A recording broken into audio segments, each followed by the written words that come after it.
ఇవన్నీ నిజం కాదంటారు? నిజం కాదన్న, గాడ్ ప్రామిస్, మా మదర్ మీద ప్రామిస్. నేను ఎప్పుడు ఆయనకి నువ్వు సాంగ్ చేయొద్దు, నాకు నచ్చదు అని నేను ఎప్పుడు చెప్పలేదు. నేను ఆయనకి ఆమె నన్ను అనుమానించడాలు ఇట్లాంటివి ఎప్పుడు చేయలేదు. ఎవరిని? ఆయననా? ఆ రాజుని. నాకు ఆయన మీద ఏం అనుమానం లేదు. ఆయనకే నా మీద అనుమానం ఉంది, కానీ నాకు అసలు ఆయన మీద ఏం అనుమానం లేదు. నేను ఆయన ఎన్ని సాంగ్స్ చూసినా, ఎన్ని ఇది చూసినా నేను ఎప్పుడు నాకు అసలు అనుమానమే రాలేదు. ఎందుకంటే ఆయన ఫీల్డే అది, ఆయన ఒక యూట్యూబర్, ఆయన చేసే సాంగ్సే అదని చెప్పేసి పెళ్లికి ముందే నేను డిసైడ్ అయిన ఉన్నా. పెళ్లి అయిన తర్వాత కూడా నాకు అట్లా ఏం ఫీలింగ్స్ రాలేదు. అంటే ఈ విషయం అంటే యూట్యూబ్ ఛానల్ అమ్మిన విషయం వాళ్ళ అమ్మ నాయనకి చెప్పొద్దని మీతో ఒట్టేపించుకున్నాడు ఆయన.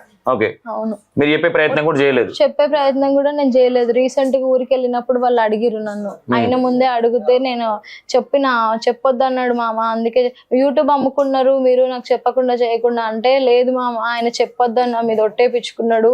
పెళ్ళైన తర్వాత ఇబ్బందులు ఉంటాయి, ఫైనాన్షియల్ ప్రాబ్లమ్స్ ఉంటాయి, ఎవరిని అడగలేను నేను డబ్బులు అని చెప్పేసి ఆయన అమ్మిపించుకున్నాడు. అమ్ముకున్నాడు ఆయనే, నేను చెప్పలేదు అని కూడా చెప్పిన. నేను రీసెంట్ గానే చెప్పిన, లాస్ట్ టైం ఊరికి వెళ్ళి వచ్చినప్పుడు.